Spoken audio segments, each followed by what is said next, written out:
আসসালামু আলাইকুম, সবাই কেমন আছেন? আশা করি ভালো আছেন। তো আমিও আল্লাহর রহমতে আপনাদের দোয়া ও ভালোবাসায় অনেক ভালো আছি। তো চারিদিকে শ্রাবণ মাসের চাঁদ চলতেছে, চারিদিকে যেন রমজানের প্রস্তুতি চলছে।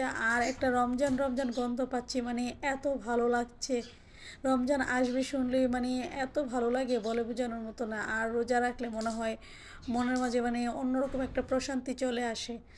তো যেহেতু শ্রাবণ মাস প্রস্তুতি রোজা চলছে, তো সবাই মোটামুটি রেখেছে, মানে অনেকেই রেখেছেন, অনেকে রাখেননি। তো হালুয়া তো সবার ঘরে ঘরে একটু না একটু বানানো হয়, তারপর খাওয়া হয়। তো আমিও সবার মতো কী করলাম, একটু বুটের হালুয়া করে নিচ্ছিলাম। তো দুই ধরনের হালুয়া করছি, গাজরের হালুয়ার রেসিপিটা পরে দেব। তো বুটের যে হালুয়া করার জন্য আমি নিয়ে আসলাম ছোলা বুটের যে ডালটা হয়, আস্ত ডালটা এনে 4-5 ঘন্টা ভিজিয়ে রেখে ডালটাকে এখন আমি লবণ দিয়ে 2 কাপ পানি দিয়ে একটু সিদ্ধর জন্য নিয়ে নিয়েছি।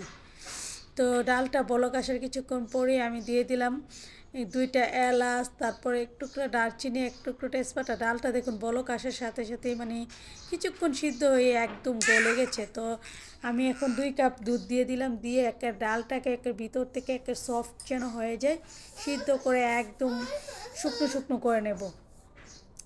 এদিকে ডালটা শুকিয়ে একদম ঠান্ডা করে এখন আমি ব্লেন্ড করে দেখুন কি একটা স্মুথ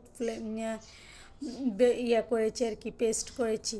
তো এখন প্যানে আমি পর্যাপ্ত পরিমাণ ঘি দিয়ে দেবো। আমি প্যান বলতে এটা কারি কুকার, আমি কারি কুকারটা রান্না করতে, যেহেতু ডিশটা বড়, রান্না করতে সুন্দর একটা চেয়ারের উপর রেখে কারি কুকারটাকে, তো এখানে আমি দিয়ে দিলাম ডালের পেস্টটা দিয়ে একদম ভেজে নেব।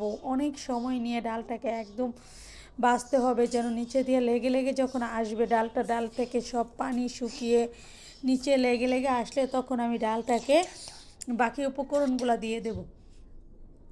এই তো আমি ভেজে একদম লাগা লাগা হয়ে আসছে, দেখুন কতটা ডাল, কতটুকু ডাল আর কতটুকু হয়ে গেছে। তখন আমি পরিমাণ মতো চিনি দিয়ে দিলাম, যেহেতু একটু ডায়াবেটিস সমস্যা আছে, চিনিটা এত বেশি দিইনি, মানে এত কম মিষ্টি হবে না, এত বেশি মিষ্টি হবে না, মানে আমিও যেন একটু খেতে পারি আর কি, অল্প করে। তো এখানে বেশ অনেকটা গুঁড়ো দুধ দিয়ে দিলাম, দিয়ে আমি ভালো করে হালুয়াটাকে রান্না করে নেব। হালুয়ার সাথে সবগুলোকে একদম মিক্স করে লাস্ট পর্যায়ে দুধটা দিলে কি হয়, একদম কামড়ের পর দুধটা একটু আস্তে আস্তে থাকে, খুব মজা লাগে গুঁড়ো দুধের ফ্লেভারটা। আর মাঝখানে আমি আরেকটু ঘি দিয়ে দিয়েছি, দিয়ে একদম ভেজে নেড়ে চেড়ে ভাজা ভাজা করে আমি হালুয়াটাকে একটি সার্ভিং ডিশে উঠিয়ে নেব। নাড়তে নাড়তে এক পর্যায়ে আমার হাত ব্যথা হয়ে গেছে, মানে এত নাড়তে হয়েছে, মানে ভালোভাবে একদম রান্না করেছি তো তার জন্য। তো সার্ভিং ডিশে আমি চেপে চেপে হালুয়াটাকে একটা পুরোটা হালুয়া নিয়ে নিব, নিয়ে একদম চেপে চেপে রাখবো। ঠান্ডা হলে আমি এটাকে আমার পছন্দ অনুযায়ী কেটে নেব। তো দেখুন হালুয়াটা। আর আমি ড্রাই ফ্রুটসটা দিয়ে নিই, যেহেতু রোজা রেখেছি, ইফতারের আগে আমি ড্রাই ফ্রুটসটা দিয়ে সার্ভ করবো। তো এখনই আমি ভিডিও ছাড়বো, যেহেতু দেখিয়ে দিচ্ছি। আমি কোনো ফ্রুট কালার অ্যাড করিনি, একদম অথেন্টিক কালার রেখেছি। তো আল্লাহ হাফেজ, আসসালামু আলাইকুম।